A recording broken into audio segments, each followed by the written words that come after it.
Hey everybody, welcome to your unpaid therapist. Hello, welcome to another episode of your unpaid therapist. I'm not getting paid. I didn't even get a donut. Oh, that's sexy though. I like it. I'm Valerie Milagros Ortiz.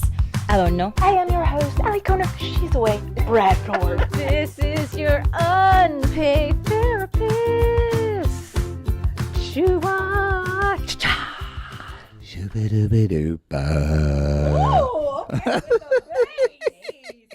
Hey everybody, welcome to your unpaid therapist. As always, I am your host, Ali Kona. She's away. Brad Ford. And I am Valerie Ortiz. Why did you say all your names? I don't know. I mean, do you guys want my social security number too? Because I feel like, I don't know. I'm Valerie Milagros Ortiz. I don't know. What's your mom's maiden name? Oh, Kawamoto. Oh, that's sexy though. I like it. Okay, let's get to it. Okay. Our tradition. Yes. Okay. So I'm going to let you do the honors. I'm going to let Val go ahead and pick that first card. Okay. Never have I ever had a crush on someone I've worked with.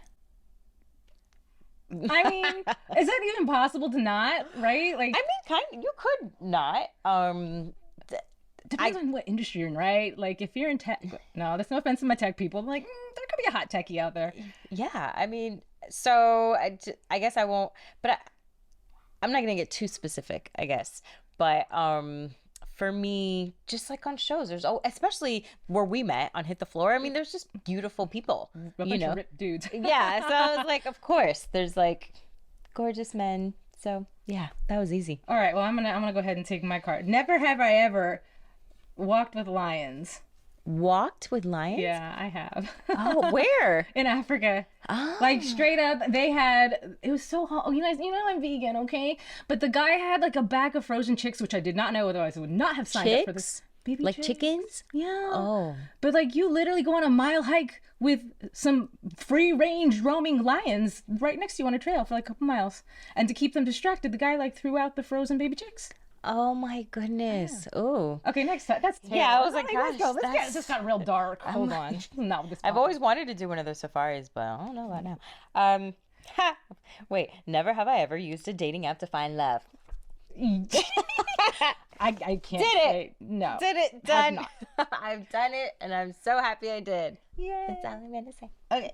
Next, never have I ever had to dye my gray hairs. Girl, please. I am youthful. I don't know what you're talking about. I absolutely have. You couldn't even tell if my hair were. Like, I was gonna say, have you had gray hairs, and would you know? I'm sure there's a few little they pop out. Someone in my life stresses me, and I'm just kidding. No, no. It's been dyed for so long. I know they're in there. Okay, so maybe, but you just don't know. Correct. Okay, me for sure. And I have to be honest. Like the first time it happened, I was like, I just had this idea of like when I had gray hair, I would be old with kids and married and a house, or just had a totally completely different life. So it really caught me off guard, and I have to be honest, like the first few I saw, I was going through my divorce. Oh. And I was like, aha, you little dude, isn't that funny? No, I take but that. It's Dude, okay, so when I was with my ex towards the end of our relationship, I was super unhappy. I started getting a few in the front of my bangs, and I was in my 20s. Oh. But they went away. Like after I found happiness, they went away. They never grew back. Okay. Isn't that crazy? Okay, you go. Oh, it's my turn. Yeah. Wait, no, I just did the. I did great. Oh, you did great. Yeah. Okay. Never have I ever partook in a ridiculous fad diet because it was trendy, but in hindsight realized it literally made no sense, aka a rice diet or Atkins. Yeah, I absolutely have partaken. Do you want to take this one first? Go ahead. All of them, everything, every day. Yeah, I don't know. So I do 80-20 paleo. I've talked about that. Is that a fad diet? Would you say? I mean, maybe kind of, but for me, like I totally tried to do a rice diet once when I was in 7th grade. What is the rice diet? Because all I've heard is don't eat rice. So I want that diet. And if I'm gonna look like you, like, am I right? No, I'm just kidding. No, for real. Like I was. So wait, but what is the rice diet? You just eat rice. That's it. It doesn't work. It's not like it was a miracle. I was in 7th grade and I read in a magazine, it was like, I'm going to be skinny and I'm just going to eat a lot of rice. And I was still kind of hungry, but yeah, I probably got fluffy. I don't know. But you know what's so interesting? Because I've traveled the world, and there's, a lot of places, a lot of cultures who eat a lot of rice, and not to be a whole stereotype, but because that's Asia. Exactly. Y'all eat a lot of rice, and like your people are tiny. I'm like, but then my people, we arroz con gandule and habichuela and all the things, and them thick thighs say otherwise. I don't even know anything you just said right now, but I'm just saying, how do y'all get to eat all the rice? And when we eat all the rice, it's like, you can tell we ate a lot of rice. I think it's the lifestyle. I think that also it's what's in the food. Like those Japanese people, they be growing their rice whole and healthy. I don't know. Right. I don't know. That's my guess. Quite interesting though. So is that the only one, the rice diet? Yeah. What else have I done? I'm vegan. Atkins. The thing said Atkins. I've tried the Atkins. I only lasted 2 days, and I'm not a quitter, y'all. But I couldn't do it. Like it was all too heavy and fat and oily. Yeah. No. Dr. Atkins died, so. That was not a good thing. But no, but I always did let me try not to eat for a while. That didn't work. Like the water diet. But all these water diet? I just drink water. Oh my God. But all these things happened more so when I was younger. Okay. Which I'm happy not happy to hear that happened when you were younger, but people sometimes associate what we do in our careers and being in Hollywood and on TV like that would be something you would be doing now. But my mom is Japanese and she's 4'8", 89 pounds. So when I started getting bigger than her and she calls me big boned and whatever, it was just, she didn't understand why I was getting so big. So, I was on a diet when I was probably 4. Like I remember, cause it was before we moved from California, that she should have used a different word. She should have been, we're eating healthy, not we're going on a diet. So much to unpack with that. Yeah. So I think I've been raised to be so cognizant of what I was eating. But yeah, when I was younger, my mom would weigh me all the time and kind of just be like, or she'd always talk about how my legs were really, really big.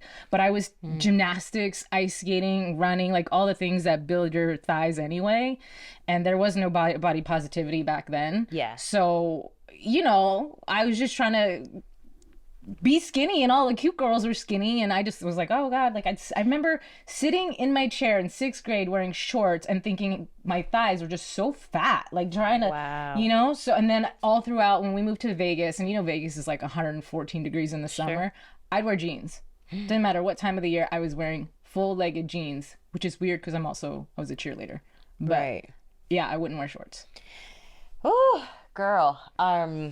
Yeah, there's so much about that, obviously, that we can dive into with just growing up in a space where somebody you trusted, made you believe that you weren't enough or that you needed to change.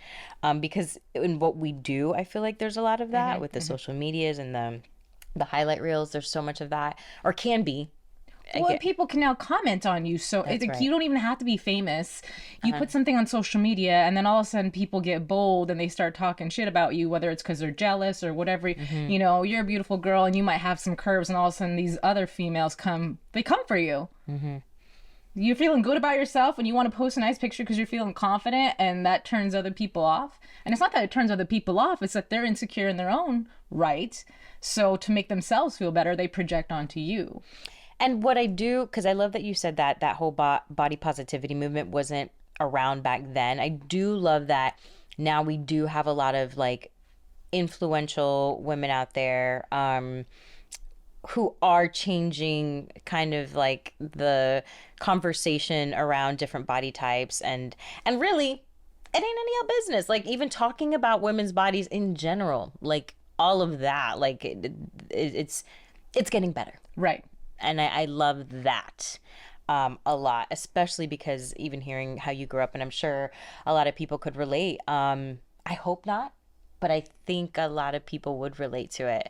And also, I would say let's not discount the male experience 100%. Because that is a thing we just you're a boy, so you're not supposed to have emotions about that stuff. But whether it be feeling like you are too thin and you want to be more, muscular, like that's a man. because you haven't hit puberty yet, and all the other dudes have, or vice versa. Being teased because you were chubby and you were fat and all these things, and you had at one point dated somebody who was involved with sports. He wanted to do psychology with sports. That's right, and which was fascinating because he particularly kind of opened the light on, especially in like the boxing world, and how there's like weighing ins and stuff like that, and there's a lot of manipulation of like the intake of food or the outtake of it, and that's huge, and that you're right, it's not talked about. So I love that you brought that up, because obviously we're going to focus on women and ourselves, and because that's our experience, but I'd be so interested to even maybe our viewers, or to comment or whatever, to kind of hear a little bit more of what it's like for them then and now, because the movement is all like curvy women, or little, tall, fat, skinny, whatever, all the things, but you don't hear too much about men, right? And also going back to, we come from a different era, and I can speak English. It's my first language, y'all. Your brain wires together when you're at a certain age, when you're much younger. So even though we're older and consciously we can tell ourselves like, I'm fit, or I'm this, or I'm that, you still have subconscious navigating what you're doing throughout the day that dictates how you feel about yourself or think about yourself. So even though I know that I should look at myself and like I work out and be like, oh, you're fit and you're that, and but there is always that voice that's like, ooh, not quite, or like looking in the mirror and be like, but then there's also the thing where you do start the diet, but then you can't stick with the diet, or you start the workout routine and you can't stick with the routine. And that's a whole Ask Maddie situation too, just because I feel like they say, you can't, that's psychological. That's a mental thing. Like you can't just get gastric bypass and think that, oh, now my stomach's smaller, like it's all good. Like there's way more to unpack with, and I'm not a licensed anything, but yes, I'm not licensed anything, but just an interesting fact that I had learned from somebody who was in counseling is that majority of the people, so before you talk shit, okay, public service announcement, before anybody talks shit about someone who is on the thicker side, oftentimes people who have encountered some sort of sexual abuse tend to put a little bit more weight on their body, whether subconscious or conscious, to make themselves unattractive. So they're less likely to be the victim of another sexually charged, or they're hiding their feelings, not hiding their feelings, but dealing with their emotions through food. So there's two different ways to do it. But I do know that statistically, somebody had done a study with people who were obese, and the percentage of how many of those people were sexually assaulted, abused, what have you, growing up, was extremely high. Really? I mean, I'd love to get like the specific study on that, because that's a really bold statement. I don't want any, but that's interesting. But regardless if it's that or something else, some other trauma, I say that to say, be thoughtful before you judge somebody. I used to work with somebody who we'd be walking around, I was on tour, and we often were in the Midwest, and he'd see a bunch of people who are overweight, and he'd be like, oh God, they're just so fat and lazy. And I'm like, but you don't know what they're going through, bruh. Yeah, but also too, I also want to be careful, because I don't think that being overweight means that you have to be unhappy with it, because there's some people who are very confident and very happy and very healthy in their body. So I don't think we need to associate that as it's a negative at all. Like obviously if you're having health issues and other things are connected to it, whatever, but there's just so much to it.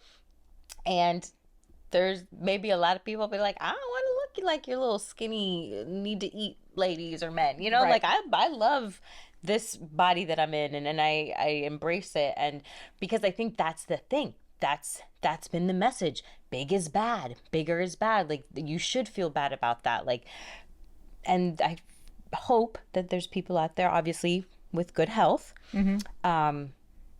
who are happy in their skin. So let me ask you this, because you and I are both really into fitness. We have one more card too. We do have one more card. we're really into fitness for our own motivation reasons. What is your perspective of your own body? It's changed throughout the years. I think very much like you, I was in ballet as a young girl. That was my first love, was dance. And I was the thickest little girl in my ballet because of the thighs and the booty and the hips. So I didn't feel like I fit in. And now looking back, I was like, baby, that was so cute. Like, girl, you weren't thick. Like, I was a little thick next to the ballerinas with the, tall, long legs and whatever. But obviously I didn't look like them, and there was a part of me that wanted to. So even that came from nobody but me. I didn't have a mom or a dad or anybody telling me that what I was wrong or not good enough or whatever. So even that's an interesting thing of like, when was that born in me, right? TV, maybe?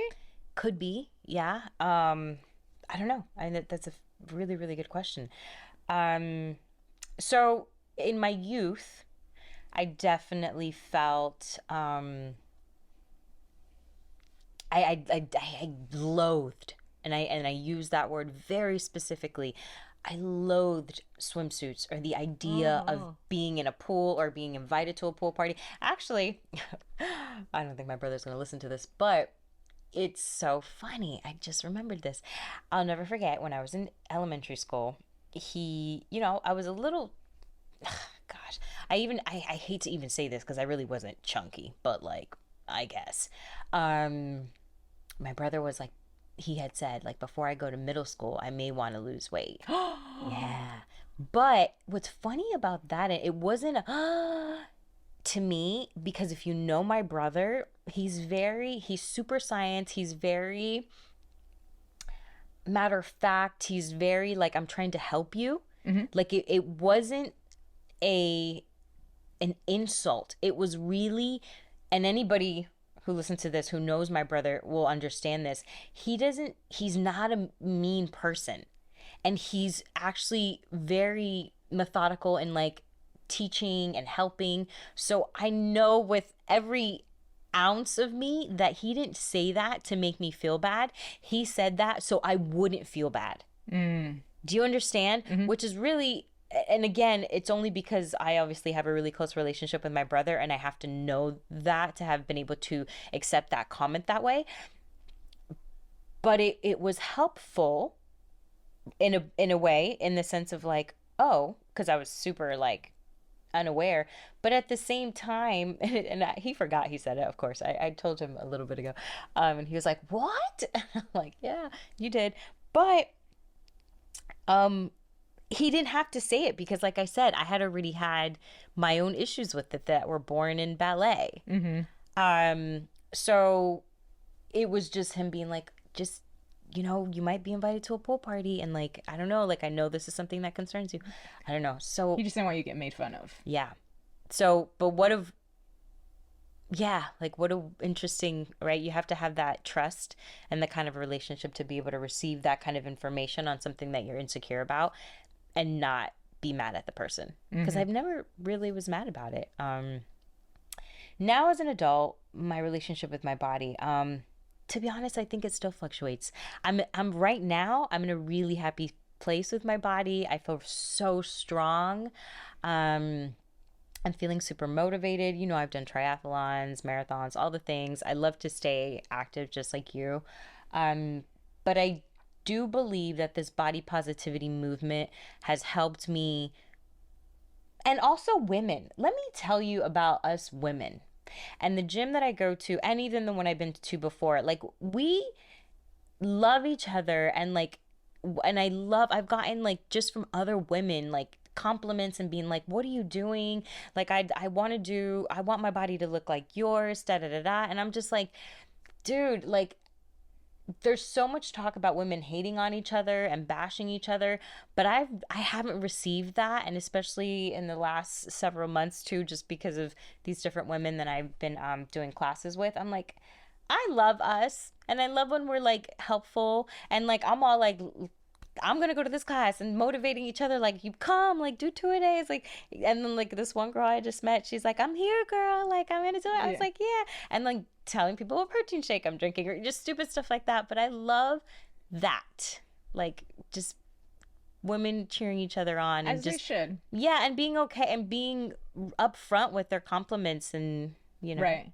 I do think that's a shift in culture, though. I don't think if it would have been the 90s, maybe even the early 2000s, I don't know if it'd be like that. But it also depends on your age, too, right? Because younger women tend to be a little bit more competitive with each other because they're brought up to be competitive. Now I think we're calming down on that. Because that's why people talk shit, really. It's like an to me, undertone of like competitiveness. Okay. So, but yeah, and I love that. I feel like if you win, then I win. Do you know what I mean? I don't know. That's just my take on it. Yeah, and I mean, it doesn't even have to be like a competition thing. Like, it's like I don't even know you. You're a stranger, but like, I just wanted to. And like, I went up to a girl the other day. I've seen her being consistent, and she's gotten like stronger. And I just was like, I just wanted to let you know that like you've been killing it. And this woman, she was sweaty, and I was a little like, oh, but she gave me a hug.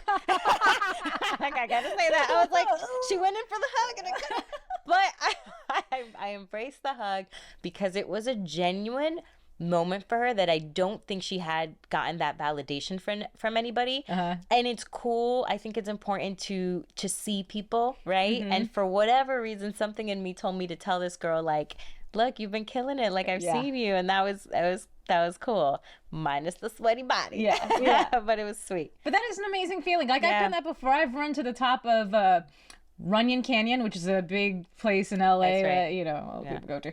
And let me tell you, girl, them stairs are steep. And I remember one day I was going, in my tunnel, and like, and like randomly some guy was like, good job, you're almost there. And I was like, yeah, I'm gonna run faster now. Okay. It's the best. But it's true. So I guess if you take anything away from this podcast, it's encourage somebody, tell a stranger they look beautiful, or that they're doing a great job at the gym, or something like that. But I do want to get to, we have this special segment, our Ask Maddie, which we actually have, and this is very relatable to the topic, this last card, the never have I ever, which we kind of steered away from, but that's okay. Never have I ever thrown up after a meal due to guilt. Ooh. Again, when I was younger, I definitely tried. That shit did not feel good. I don't know how people did it. I was like, I'm good. No, we're good. I'm okay. Yeah. What about you? Yeah, when I was younger as well, and I know my mom will probably hear these, and she's gonna be like, I'm already. But yeah, and it never, same as you. I don't even think I did it right, which I'm good. Yeah, we don't even need to get into that. But the fact that I had seen it and heard about it and thought that like, oh, this might be a solution, right? Especially. Oh, and I get emotional thinking about it, especially when I think of young us, right? Yeah.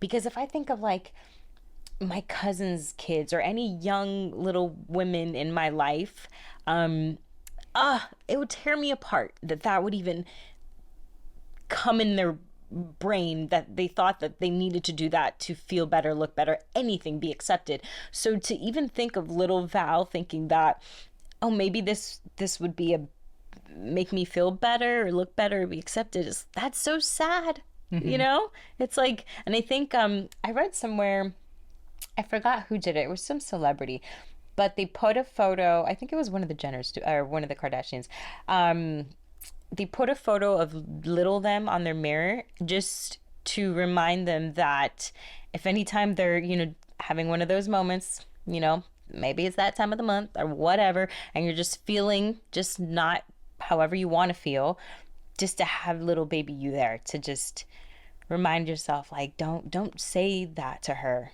don't think that about her. You would never. Yeah. But what's crazy is when parents do.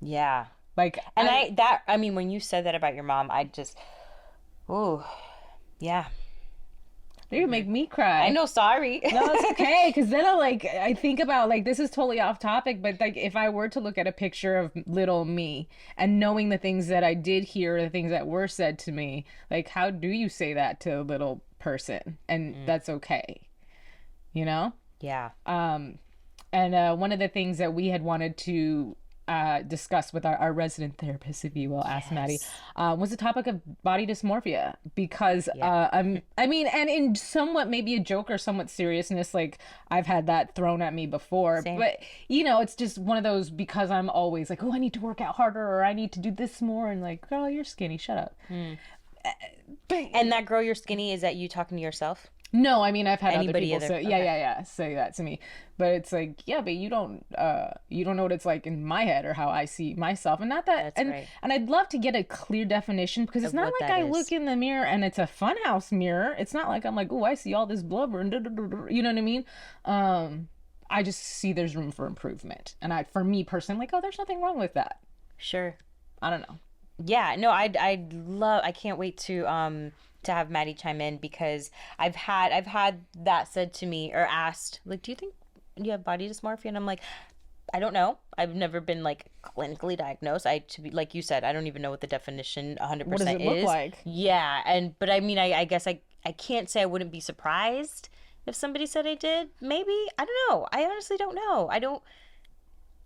Wouldn't that be some shit though? Like, I don't know, this thought just occurred to me, but I'm like, wouldn't that be some shit if I really looked like, you know, my ideal, and I'm over here and I see something different? Like, how unfair to my eyeballs. I have a question for you. Okay. How unfair to my eyeballs. When you look at old photos, do you look back at old photos and are like, dang, I looked good, and I remember feeling, you know, insecure that day? Or do you look at old photos and be like, nope, yep, I didn't feel good for a reason. Like, what? I don't know. What's your? I hope you don't. Yep, girl, you was ugly back then. Shit. I hope you don't ever have the other one. But I guess I was wondering more, like, if you're ever. Yep, shouldn't have eaten pizza that day, Val. Horrible things to say to yourself. But yeah, how is it? I mean, I actually think I have seen some photos of me in my 20s where I was like, oh, okay. I am kind of petite. But then again, I've seen photos of me in high school, some where I'm like, oh, my cheeks are real puffy, and others where I'm like, oh, like you said, hate my senior photo. And then I went back and I looked at it and I was like, oh, she's kind of cute. But mind you, when I was a senior, like, I had blue contacts. I hated the color of my eyes because it looked like diarrhea. So I was wearing blue contacts. I had bleached my hair, which I guess is a long photo, but I was trying to be blonde. You know what I mean? So that aside, and, you know, I had terrible acne when I was younger too, but looking at some of my old photos, I was like, oh, I wasn't that ugly. Like, I wasn't a supermodel, and I still don't think I am, but I wasn't like fugly, you know? In your vision of what you would want to be. Yeah. Yeah. No, that's super interesting. Anything you want to say before we actually cut to Matt real quick? Yeah. No, I can't wait till he chimes in, and I want to hear more about that. Okay, cool. So Maddie normally would be here with us, or we would Zoom with him. He is doing a very amazing podcast conference. So we're going to cut to him, let him give his 5 cents. I don't know. And then we'll come back. Give it to us all. Man. Yeah, right. Okay, let's talk about body dysmorphia.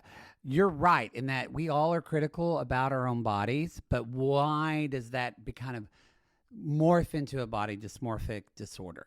And the big thing that, the big thing that I've noticed is a lot of it is the anxiety level. So I think y'all brought up a good point. Like, when you look back at old pictures, because I look back at those pictures and I'm like, ooh, I was skinny, I look good. But I think from a body dysmorphia mindset, you wouldn't be able to see anything but those things you didn't like about your body. I think in a present day sense, it's when the anxiety of you obsessing over something about your body, it becomes obsessive, or almost kind of like with drinking. Like, you can have a drink, but what defines someone's relationship with alcohol that might make them an alcoholic would be if it is getting in the way of their normal routine of life. So if this obsession with your body is getting in the way of your normal routine, you're overspending because you're getting plastic surgeries you can't afford, and it kind of calms the anxiety for a little bit, but then the anxiety just comes back up.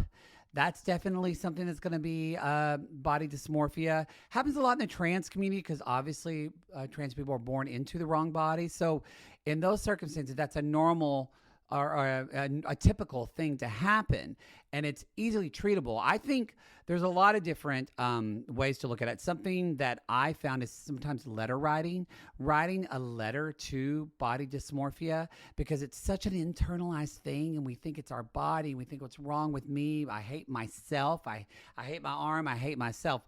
But what if you write a letter to body dysmorphia and tell body dysmorphia, you've been in my life as a character in my life for a long time now. And there's some times in my life where I don't want you to be in my life. And I'm thinking what my life would look like if you weren't in it. And it's an ability that gives us this connection more to true self, and kind of puts space in between the body dysmorphia disorder and ourselves, so we don't feel like it's us. Because we weren't born with body dysmorphia. Believe me, especially if you're a woman in the world, it is learned, but it's something that we can unlearn. That's the beauty. It's not the identity of who you are, and that's really important to remember. All right, back to y'all. I love the idea of these letters. I mean, yeah. I have to write things down kind of person in general. So even him suggesting that is very. I feel like that's beautiful advice. Well, what's even deeper, and this would be a totally different episode, but him saying that when you have something like body dysmorphia, it's not just about the way you look at your body, but it's also a form of self-hate. Yes. So then you reflecting back on yourself. And again, I don't necessarily think that I have that per se, but have I loved myself always? No. Right. Have I been hard on myself? Absolutely. Will that ever go away? I don't know. Yeah.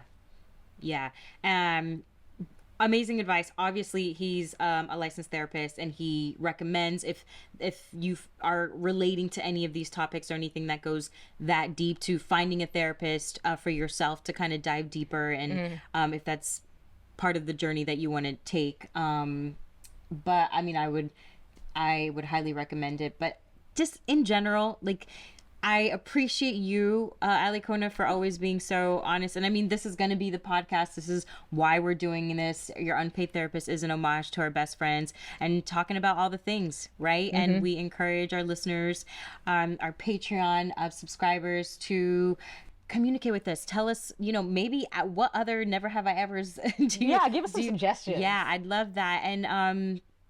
And yeah, communicate with us on the things that you resonate for you, maybe things that have helped you, if you can relate to any of these topics. Absolutely. Yeah. So yeah, thank you guys so much for joining us again. You can find us on Patreon, all sorts of little goodies when you follow us there. And then until next time, we will see you later. This is Valerie Milagros Ortiz Adorno. Oh, excuse me. This is Alicona. She's away, Bradford, Calaboro. Even though that's not my last name. Whatever. Give you the LL Cool J Deuce. Whatever.